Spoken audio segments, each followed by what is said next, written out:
को मिल रही है। ऑटो सेक्टर के ज़्यादा स्टॉक्स आप देखें, टाटा मोटर्स रखे स्क्रीन पे, डेलों के आसपास कारोबार करता हुआ, बजाज ऑटो, इनफैक्ट आप देखिए हीरो मोटोकॉर्प, आयशर मोटर्स, सभी में गिरावट। महिंद्रा एंड महिंद्रा भी लूजर्स में शामिल है आज के सत्र में। महिंद्रा का चार्ट रखिए और यहाँ पे एक टेक्निकल राय लेना चाहूँगी राजेश सातपुते जी से। बताइए सर, महिंद्रा एंड महिंद्रा जिस तरीके से गिरावट देखने को मिल रही है हमें इस पर्टिकुलर काउंटर में, इनफैक्ट पूरा ऑटो पैक, इस महिंद्रा पे क्या व्यू रहेगा आपका?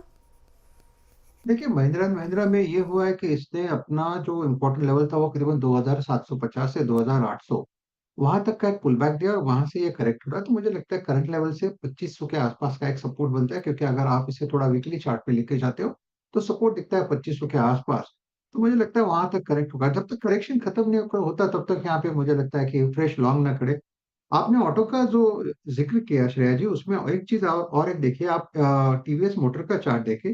मुझे लगता है यहाँ पे एक फ्रेश ब्रेकडाउन है। अगर किसी को शॉर्ट करना है they can short TVS motor, क्योंकि इसका जो टारगेट दिखता है वो करीबन 2100 का रहेगा। तो एट अ लेवल ऑफ 2200 यहाँ से 100 पॉइंट का फॉल अभी भी ड्यू लगता है टीवीएस मोटर में। स्टॉप लॉस जो मेंटेन करना पड़ेगा वो 2240 का होगा। तो सेल एंड राइट स्ट्रेटेजी करें टीवीएस मोटर में। टीवीएस मोटर शॉर्ट करने के लिहाज से अच्छा पिक लग रहा है राजेश जी को। चलिए अब ऑटो सेक्टर पे ही स्टिक रहते हैं और देखिए बाजार की नज़र कल आने वाले ऑटो बिक्री आंकड़ों पर है। फरवरी में कैसी रहेगी ऑटो बिक्री के आंकड़े, ये बताने के लिए यतिन जी जुड़े हुए हैं। यतिन जी बताइए क्या है अपडेट्स। Good afternoon Shreya. देखिए, सबसे पहले ये समझते हैं कि बैकग्राउंड क्या है। अगर हम फरवरी ऑटो सेल्स की बात करें तो इस टाइम सेल्स नंबर्स थोड़े फीके ही रहने की उम्मीद है। In fact high single digit growth ही रहने वाली है, लेकिन रिटेल सेल्स अभी भी मंदा चल रहा है।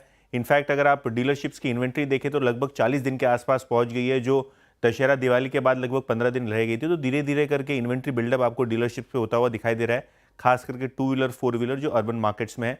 रूरल मार्केट्स अभी भी बॉयंट है और इसीलिए शायद इस टाइम ट्रैक्टर बिक्री पे कोई खास आपको डाउनफॉल नहीं देखने को मिलेगा फ्रॉम द पीक ग्रोथ। और अगर हम ट्रक सेगमेंट की बात करें तो यहाँ भी एकदम मामूली सी ग्रोथ रहेगी, क्योंकि ओवरऑल इकोनॉमिक एक्टिविटी खास करके प्राइवेट केपेक्स जो एक्सपेक्टेशन था पिकअप होने का, वैसा पिकअप नहीं हुआ है। अभी एस्टिमेट्स पे नज़र कर लेते हैं और सबसे पहले शुरू करते हैं अशोक लेलैंड के साथ, जहाँ लगभग 1.5% जो सेल्स है फरवरी के महीने में साल दर साल बेसिस पे गिरने की उम्मीद है।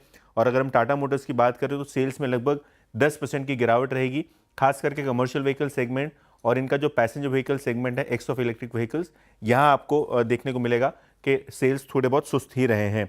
मारुति की बात करें तो केवल 3% की ग्रोथ रहेगी। हुंडई मोटर्स की बात करें तो 4% की ग्रोथ आपको देखने को मिल सकती है।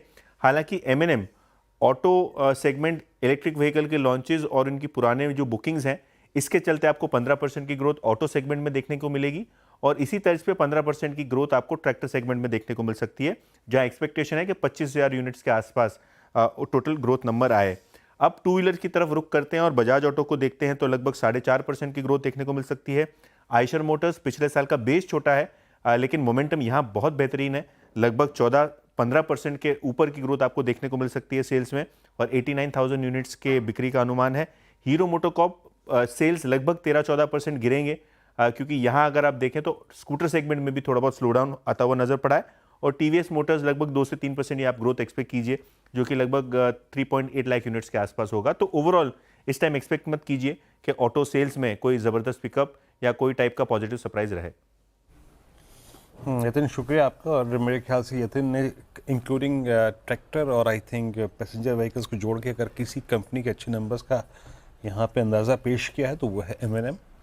और M&M के लिए क्या ट्रिगर हो सकता है possibly, I think along with Scorpio और स्कॉर्पियो एन, मेरे ख्याल से थार रॉक्स जो है वो माइट भी एक थोड़ा सा वॉल्यूम क्रिएट करेगा उनके लिए।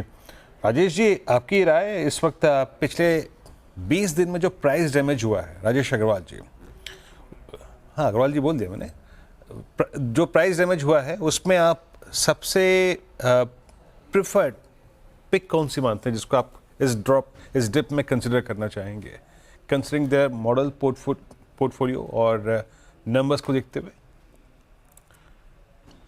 देखिए, अभी यतीन जैसे बता रहे थे ना कि महिंद्रा एंड महिंद्रा से थोड़ी सी उम्मीद बन रही है। और अगर आपको याद हो तो पिछले शुक्रवार को जब हम लोग इसी कमाई का अड्डा में बैठे थे तो उस दिन वो टेस्ला की अनाउंसमेंट आई थी और उसके बाद महिंद्रा एंड महिंद्रा बहुत जोरों से गिर गया था। उस समय भी मैंने यही कहा था कि बहुत जल्दबाजी में कोई टेस्ला कल ही गाड़ी नहीं आने वाली।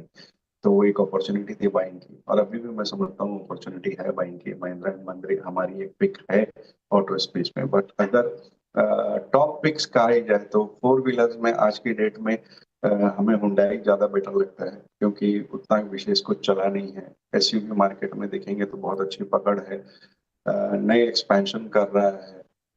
ईवी क्रेटा की ईवी लॉन्च हो रही है और वैल्यूएशन बहुत ठीक ठाक है।